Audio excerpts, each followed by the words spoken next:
wondering how I got into this mix. Mind playing tricks. This is Derrick Broze with the Conscious Resistance Network. Today is Saturday, September 24th, 2016, and this is your weekly Conscious Resistance News Update. It's been a while since I've done this. I have basically just been too busy to keep up with this work, but I now have time, and I'm trying to reinvest my energy into bringing you regularly weekly updates about what we're doing at the Conscious Resistance Network at theconsciousresistance.com and what I'm personally doing with my activism and my journalism, and basically bringing you the top stories and most interesting things that I'm looking into and that I think you should know about. I've actually started doing this every Friday around 5 p.m. Eastern, 4 p.m. Central via Facebook Live on the Conscious Resistance Network Facebook page. So you can tune in there, and eventually this is going to be all in the same video, but right now I'm doing one on Facebook and one doing on YouTube, and I believe in the next couple of weeks we will be launching a new live show. I might be getting back into doing live shows. I used to do this a couple years ago, starting in 2013 into 2014, 2015 a little bit, but I'm going to see if we can do this, if the technology will allow it. We're working on a little studio so that we can broadcast live, not necessarily through Facebook, but bring you a show that discusses politics and philosophy and solutions, consciousness, spirituality, anarchism, and music and other ideas. So stay tuned for that if you're interested in that. And please do subscribe to the Conscious Resistance on YouTube channel, follow us on Facebook, and all of that good stuff. And if you want to keep up with my journalism, you can go to derrickbroze.contently.com. So let's get into this. If you go to the Conscious Resistance website, you can see some recent contributions that I've made. What is meditation and how do I meditate? It's actually an essay from my second book, Finding Freedom in an Age of Confusion. You can also see here we've got 2 music spotlights from the past couple weeks. We're doing that on a weekly basis now. And part 2 from one of our contributors in the series Armed Agorism, Where to Shop, How to Buy, about how to acquire weapons on the black and gray markets. There's also 2 interviews that I conducted a few weeks back during the September 11th, 15th anniversary in New York City, one with Daniel Sheehan, constitutional attorney, and one with engineer Dr. Leroy Holsey of the University of Alaska Fairbanks. And you can go further back, and I do hope you guys will check this out, this Conscious Resistance video, which is a short film put together by Reckless Aesthetics and Conscious Resistance. It's about 20 minutes long, and it's some words of mine over the past few years, and I think you may enjoy that. So you can find all that and more at theconsciousresistance.com. Let's get into some news and what's going on in the world. So just today, breaking news really, the Obama administration, President Obama vetoing the Justice Against Sponsors of Terrorism Act, also known as JASTA, as I've reported this for a couple weeks now, anticipated that Obama was going to do this. He's, of course, saying that this would open up the U.S. government to possible litigation and lawsuits by foreign actors and by, from foreign nations. And basically, despite all the rhetoric, to never forget 9/11 and all that kind of stuff, the mantra, the United States really doesn't care, and this is more about protecting their allies. And in this case, it's the Saudi government, which is, of course, known for human rights violations, around the world, known for that, and also known for having connections to financing some of the 9/11 hijackers and some involvement. I don't want to say that the Saudi government is the sole responsible agent for the 9/11 attacks. We should also look to Israel, Pakistan, and the United States itself for those responsible. But this is part of the search for truth and justice that is being pursued by the 9/11 family members and the 9/11 truth community. Of course, Obama says no, he will veto this. Now, the Senate and the House, Congress said that they believe they are going to have a 2/3 majority in order to override Obama's veto, and that could become as early as next week. So they're pretty confident, saying that they believe that the veto will be overridden. And maybe, the 9/11 family members could still get these lawsuits done. But if so, they will be getting it done without the support of President Barack Obama. But this should be a perfect example that, whenever I go to New York, for example, and I'm wearing my shirt that says 9/11 with a question mark, and it doesn't say anything offensive, it just says 9/11 with a question mark on the back. It says, I support the 9/11 family members and victims in their pursuit of a new investigation into 9/11. Real basic stuff, nothing about any theories or anything like that. people, even from that simple statement, will say, you're dishonoring the family members, mainly because they're ignorant and they don't realize that the 9/11 family members helped start the 9/11 Truth movement and continue to question it, not only just the Saudi element, but other elements of what happened that day. And, they say that you're doing a disservice to the families by questioning 9/11. This is what does a disservice to the 9/11 families. President Obama taking these actions, and I'm not even trying to sit here and act surprised, right? Because as I said, they've been kind of mailing it in for a couple of weeks. Hey, we're going to veto this. It was to be expected. The United States will not stand against their allies, even those that they say are responsible for human rights violations. They only want to talk about the governments and the states that commit human rights violations when they're not in agreement or in partnership with the United States. But when it comes to their allies or their own actions, don't pay attention to those, please. Look the other way. That's the American way. Look the other way when it comes to terror. And, I want to say an interesting note here that Obama did release a 3-page statement. And he said, quote, removing sovereign immunity in U.S. courts from foreign governments based solely on allegations that such foreign governments' actions abroad had a connection to terrorism-related injuries on U.S. soil threatens to undermine the long-standing principles of sovereign immunity. So essentially what he's saying, based solely on allegations that such foreign government actions abroad had a connection to terrorism-related injuries on U.S. soil. So he's saying basically a foreign government being accused and connected to, clearly connected to, nothing that's just conspiracy. This is evidence of Saudi Arabia, at the least, financing some of the hijackers. And obviously there were injuries related to that terrorist attack. But according to Obama, that's not enough to warrant a new investigation. And as I say in here, if allegations of terrorism and harming Americans are not enough to warrant removing sovereign immunity, what the hell is? Where is the line drawn? The truth of the matter is that these people who are in power, as they see power, because their power is ultimately not true power. Power comes from within, and power is strength that unifies and not strength that divides. But they believe they have power, and it is up to you to question that, to challenge that. Our next story shows an example of just that, of challenging and questioning power. These articles, the one I just went over and this one, are both on activistpost.com. Of course, all the links will be in the description below. These are articles I just wrote today. This one is titled, First Nations in Canada and United States Sign Historic Treaty Opposing Pipelines. Indigenous nations from Canada and the United States have signed a treaty agreeing to oppose future proposals for pipeline, rail, and tanker projects that attempt to carry crude oil from Alberta's oil sands. So on Thursday, tribes from Canada and the northern United States signed a treaty declaring their opposition to future proposals for pipelines that would carry crude oil from Alberta to other locations across Canada and the U.S. The tribal nations are opposed to the pipelines based on potential threats to the environment. They are calling themselves the Treaty Alliance Against Tar Sands Expansion, and the treaty was signed by 50 Aboriginal groups, indigenous groups in North America, and the projects that they are opposing include some by Kinder Morgan Incorporated, TransCanada Corp., and Enbridge Incorporated. So the article goes on to provide some more details about those who are supporting this, and it was actually signed by the Standing Rock Sioux, who have been involved in their own fight against the Dakota Access Pipeline since August. And what I say here in this article, though, and what I really think is an important point made in the treaty, here's a little bit of the script from the treaty. It says, the alliance is a part of an indigenous sovereignty resurgence taking place all over Turtle Island, where indigenous people are reasserting themselves as the legitimate governments and caretakers of their territories.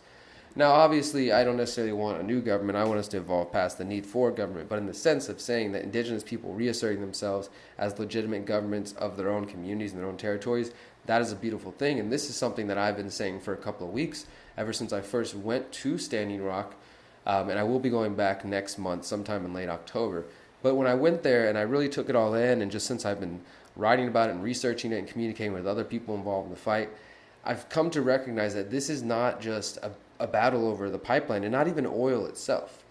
This is a clashing of worldviews, one that sees humanity as an extended family and aims to make decisions based on what is good for today and the future, and the other viewpoint, which some may call the Western worldview or the modern worldview, is only living for this moment, this current moment, and not in any sort of enlightened way, but without care or concern for how today's actions will affect tomorrow and future generations.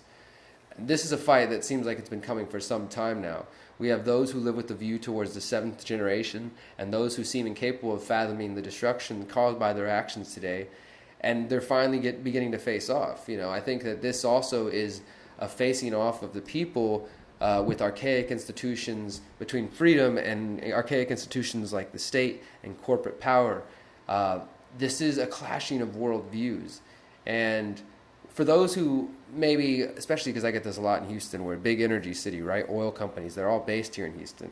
People say like, oh, well, I bet those natives drove to the protest using oil and gas. Yeah, some of them probably did, because guess what? The state works to suppress alternatives and kill people and suppress their research for people who challenge big oil and these other unsustainable practices. And if we're really, again, going to think about the future, think about the health of ourselves and the future generations and the planet, we have to look past just using the tools that have been provided for us. So we need to invest in alternatives to counter the state and its corporate partners in all areas, not just the counter economy, that some think of agorism with, but counter institutions to the state. So that means investing in creating alternatives to the current paradigm when it comes to energy and oil specifically. We have to push past that. There has to be a way, and it comes with exposing the lies of the state. It comes with supporting each other. And I do want to say one last thing on this First Nations fight and the growing emergence of indigenous resistance,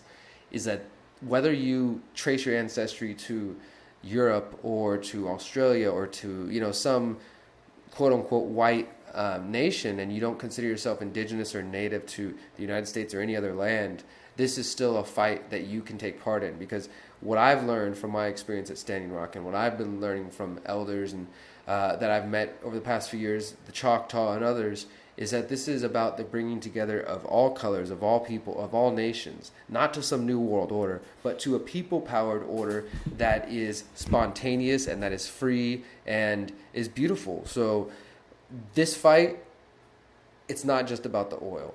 And it's not going to, they're lying to you if you think you're going to get jobs from this or something.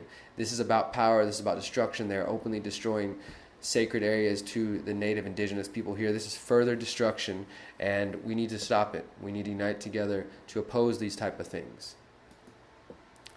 The next story I want to talk to you about, something I wrote earlier in this week, is about a new national effort that has been launched to fight the surveillance state on a local level. And if we're going to do anything, it's going to come through localization if we're really going to truly empower ourselves. So we have to support these type of efforts that are about empowering the people, not empowering the surveillance state. And I will say it's difficult, because even with technology, the cameras I use, and now I finally got a smartphone after however long. Like just 2 weeks ago I got one because I needed to do live video reports from the field, and it really bothers me because I'm using the technology to advance a message of freedom and empowerment, but at the same time I'm just staring into this camera that's recording and reporting back to the NSA, and it just drives me crazy. But it's a tool, and it's all about the way we use it. So we have to learn to support technologies that oppose and fight the surveillance state and that are for transparency and accountability, and again, promote those counter institutions to the state. So institutions that want to be about transparency and use technology to empower the people, we want to support them, and we want to remove our moral and financial support for the institutions that disempower the people and support the surveillance state. So a coalition of 17 organizations has launched an effort to combat the growing surveillance state by supporting accountability measures in 11 cities across the U.S. This past Wednesday, the ACLU and a coalition of 16 other civil liberties and technology firms announced the beginning of a national effort to combat the growth of secret surveillance technology. So this coalition says their aim is to, quote, stop the unchecked, secret, and too often discriminatory use of surveillance technologies by local police, and to move their approval process out of the darkness and into the light. This initiative is being called Community Control Over Police Surveillance, and it is an outgrowth of another ACLU program that launched in January called Take Control, which focused on state legislation and national efforts. This new effort focuses on the local, city-level legislation, and it's being supported by the 10th Amendment Center, Fight for the Future, the National Network of Arab American Communities, the Electronic Frontier Foundation, and the NAACP. So these first launch cities include Seattle, New York City, Washington, D.C., Miami, and several others. There will be more to come from what I've heard.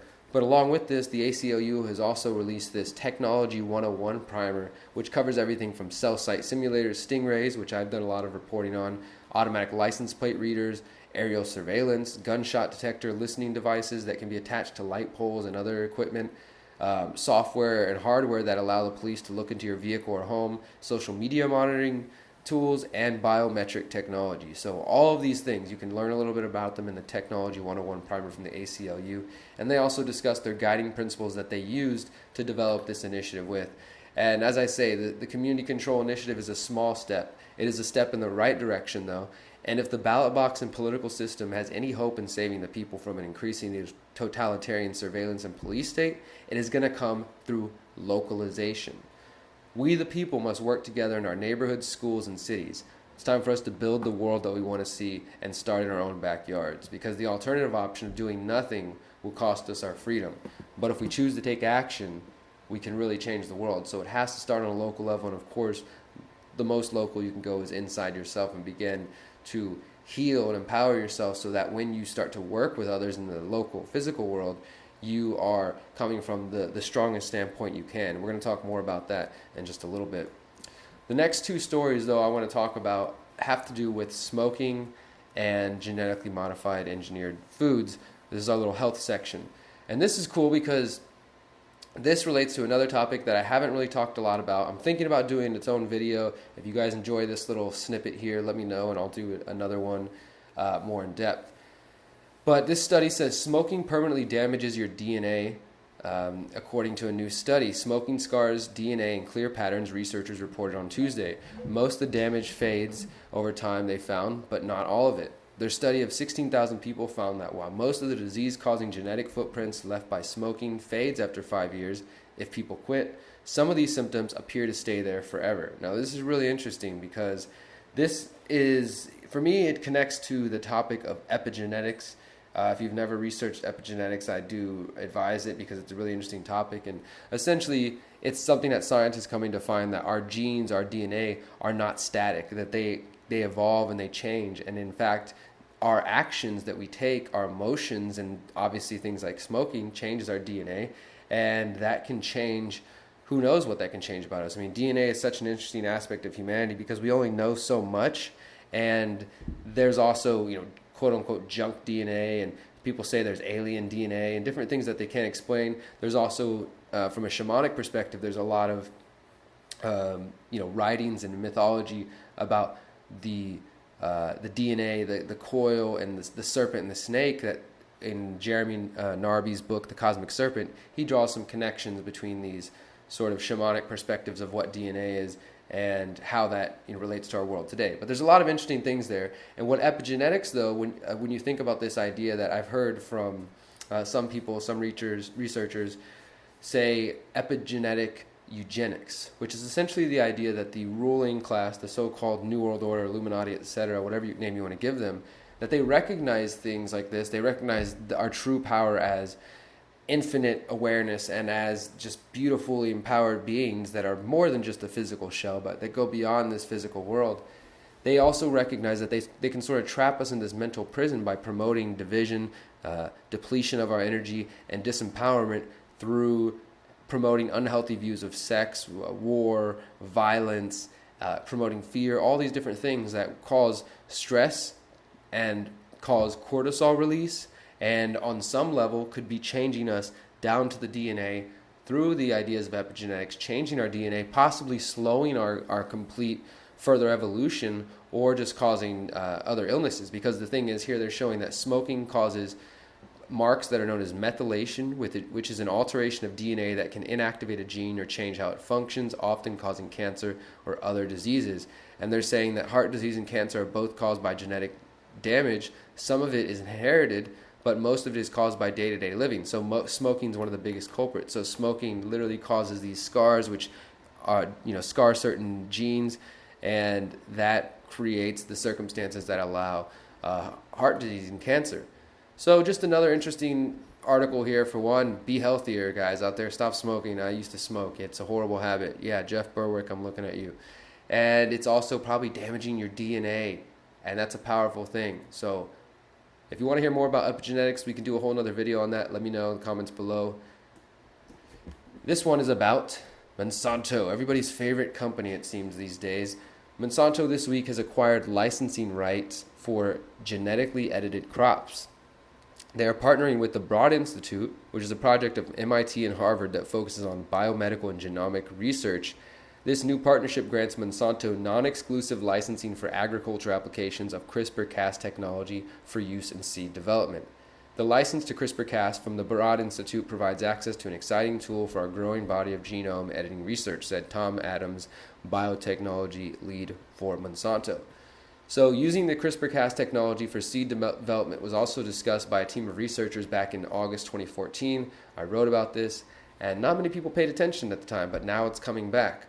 And essentially, the researchers were examining how the public has pushed back against genetically modified organisms or genetically engineered organisms, and whether or not the public might be more receptive to genetic editing. The team was hopeful that, quote, awareness of what makes these biotechnologies new and different would actually lead to genetically edited organisms being more widely accepted than their GMO counterparts. So while GMO and GE, genetically engineered foods, are created when foreign genes are inserted into a plant, like from another animal or from a bacteria or from another plant, to create certain circumstances or to make it supposedly improved, genetic editing actually modifies the plant through insertion, deletion, or altering of existing genes of interest, so actually changing the DNA structure, which could be used to prevent a crop from turning brown. Monsanto is now hoping that these differences will make the crops more marketable than GMO projects. And of course, they're not the only company involved in this. We have DuPont Pioneer has also struck a deal with Caribou Biosciences to license their own CRISPR crops. And from a technical perspective, a crop edited via CRISPR is not actually a GMO, at least not in the fashion that most of the public, as we know, understand it. It doesn't mean, and there really haven't been any studies so far because it's a new thing, but there's no studies saying how is that going to affect if you're literally changing the DNA of something, and does that have any effect on the person eating it? I don't know. I mean, I can't necessarily say from a scientific perspective, but to me it's like, why, when we're playing God like this and intervening like this, how can we expect that there will be no repercussions?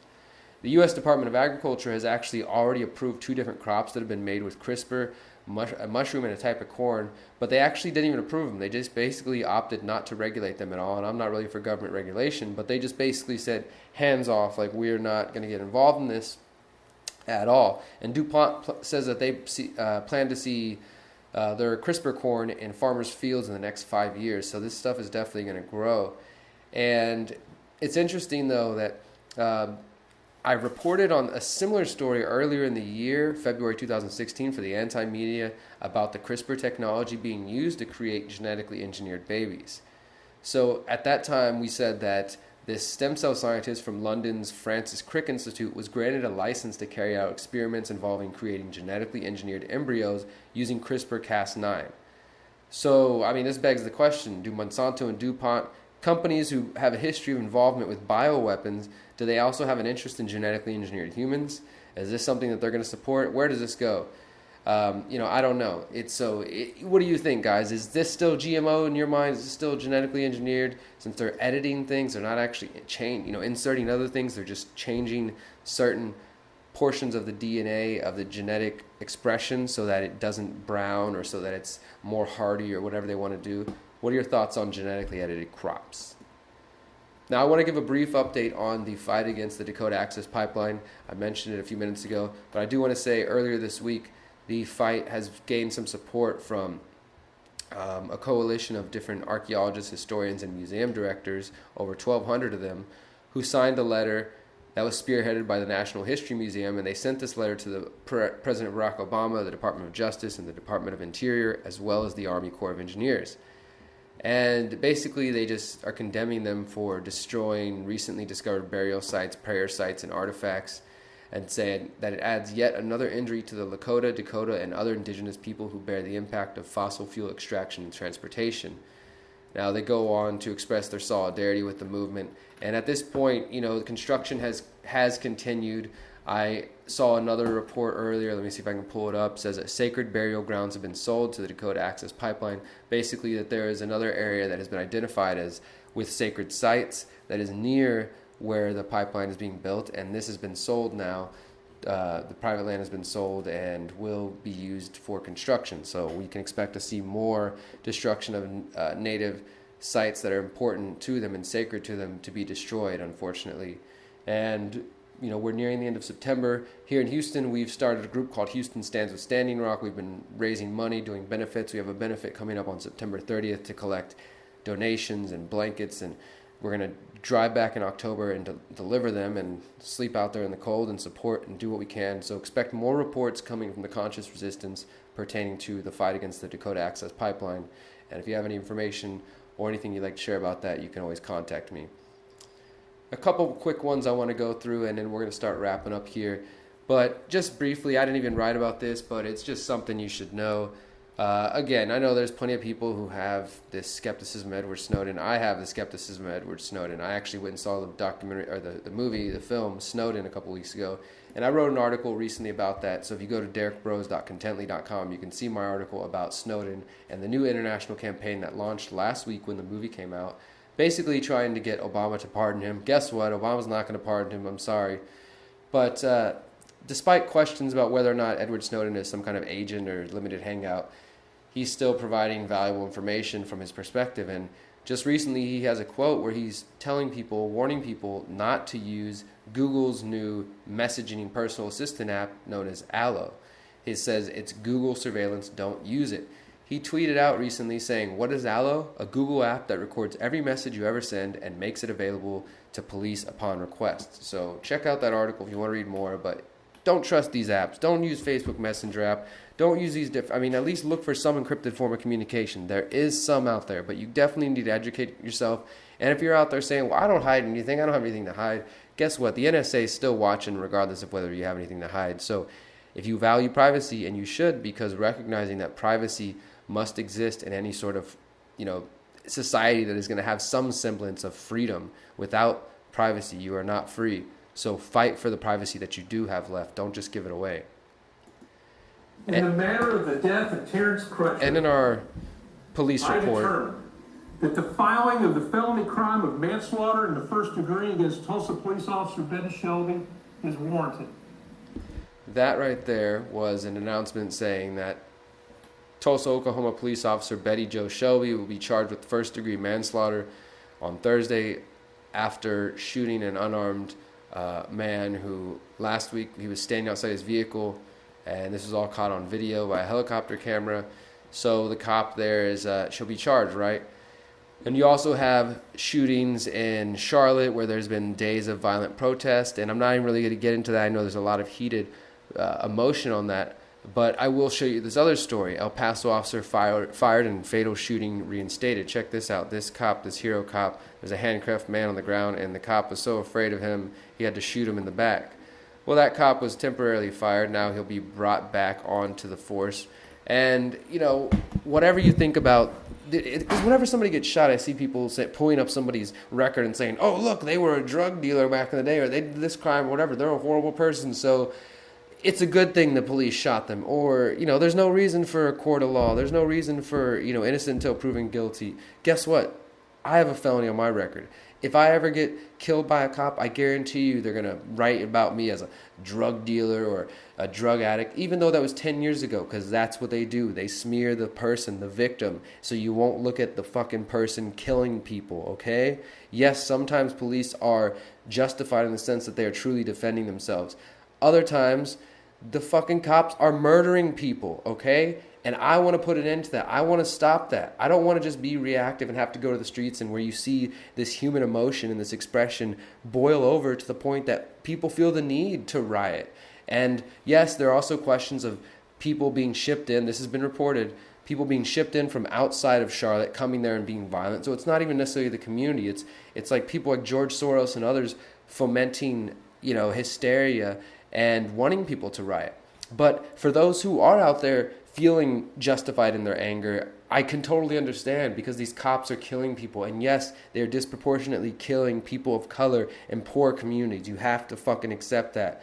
But there are a lot of different reasons that we can find for these problems. But what I think we can do now is that we can stop being reactive and become proactive. And what that means is we start investing in freedom cells. I know I've talked to you guys about this,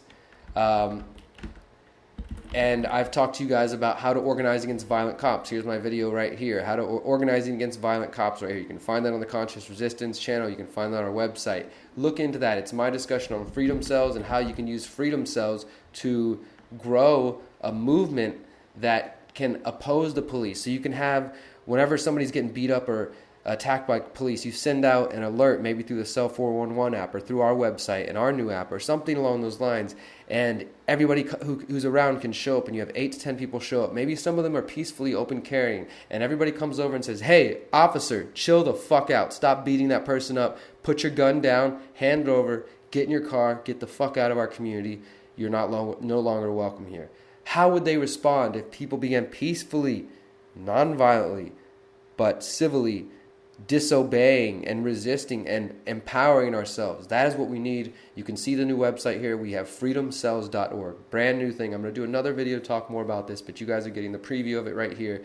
This is how we're going to stop this police violence and many other problems. We have to organize. Freedom Cells gives us the structure, the basis to do that. So look at the website here. I have another video called How to Use the Freedom Cell Network. You can find that on our YouTube channel if you want to learn more. 2 interesting topics to end the show on now. This other one is just a little bit interesting to me, maybe. I haven't done a video either on the Mandella effect. Here's the thing. If you want me to do a video on epigenetics, a separate video just focused on that, let me know. If you want me to do a video on the Mandela effect, which is what we're about to talk about, let me know. For the noobs here, essentially the Mandela effect says that certain people are possibly from different timelines, or we have inserted memories. People remember things like, I remember a family of bears at a book series and movies and TV show called the Berenstain Bears. In this world, apparently it's always been Berenstain Bears. I don't think that's the truth. There's also Interview with a Vampire. And some people say it's Interview with the Vampire. There's what I remember, Luke, I am not your father, but apparently it's only Luke, I am your father. Excuse me. But there's all these different memories of people saying that they thought people died, and so it's a big, internet theory and speculation on what could be happening. I have my own thoughts and details. If you want to hear more of those, as I said, let me know. I'll make a video about this. But here's one more to add to you. I remember Mr. Rogers. I always sing this song, and I always say, it's a beautiful day in the neighborhood. But apparently, in this world of yours, it's a beautiful day in this neighborhood. This cannot be real life.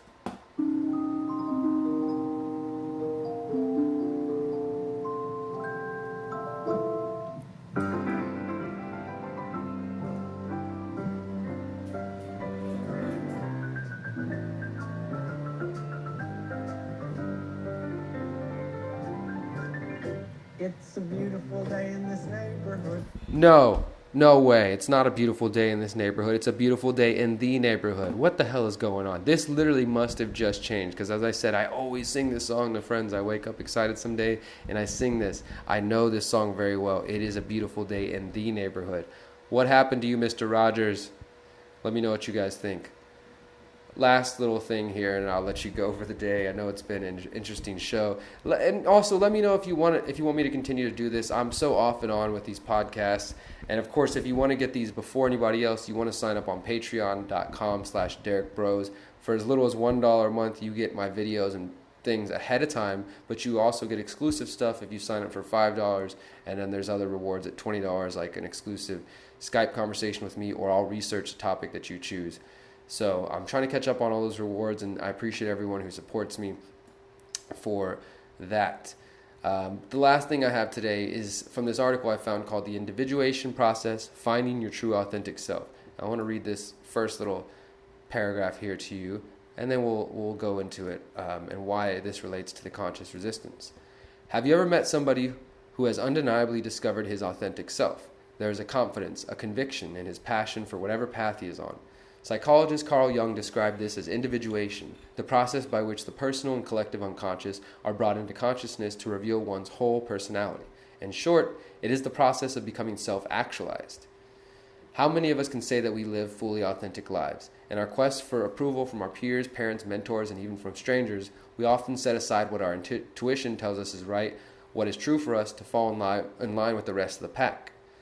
So You can read the rest of this article yourself, but the reason this is important to me is because this is what the conscious resistance, when I came up with this idea in 2013, the Conscious Resistance Network, and what John Vibes and I are trying to show through the Conscious Resistance books, is about empowerment. It's recognizing that no matter what we see these problems, all the things we just discussed in the last half hour, problems in the world, no matter what we see with those things and the solutions we come up with, until we heal ourselves on the individual level and we become self-actualized by facing ourselves and facing, doing what some call the shadow work, facing these darker elements of ourselves, our doubts, insecurities, and our fears, and to know the quote good and bad of ourselves, to know ourselves as deeply as possible so we can understand what freedom means to us and see this beautiful empowered being that we are, both the dark and the light, being able to encompass that and put it all into one powerful human being, and then living that truth, encouraging it to those around us. That is how we're going to change the world. That is what the conscious resistance is about. It's about empowerment of the world around you, taking that information, taking it in, being discerning with your viewpoint, and questioning your biases, and seeking truth, a true truth, and finding that for yourself. Then educating others about those ideas and those problems, and at the same time creating and building solutions. So you need to reflect for yourself, have personal, individual reflection. You need to educate yourself and educate those around you, and at the same time build to create alternatives. And while doing all that, empower yourselves and empower others. See the beautiful you that exists inside of you at all times, and live that, and let that reflect to other people, reflect their beauty back to them, so that we can become this empowered, this infinite awareness. We are a piece of the larger whole. We're all living out our individual lives, seeking our truth, and we're different expressions of the same thing.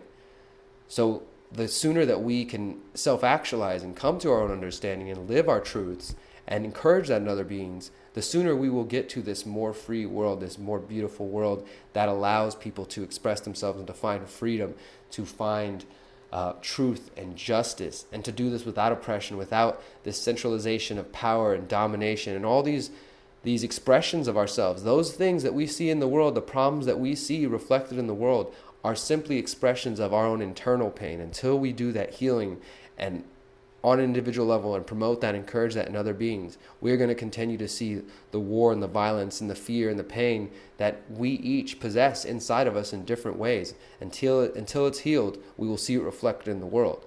So it's important to recognize that the greatest good you can do right now for everyone else is to empower yourself, to heal yourself, to work on those idiosyncrasies that you have, and move towards being the highest you that you can be, and encourage that in everyone around you. Thank you guys for listening. Please follow us on the Conscious Resistance Network on Facebook. Follow us at Conscious Resistance on Twitter. You can find me at Broze Live Free on Twitter, because I'm not on Facebook right now. And if you want to sign up for text responses to my articles, get text updates when I release articles, you can contact me, Derrick at theconsciousresistance.com, and I'll get you signed up there. Thank you guys for listening. Remember, you are powerful, you are beautiful, you are free. Peace.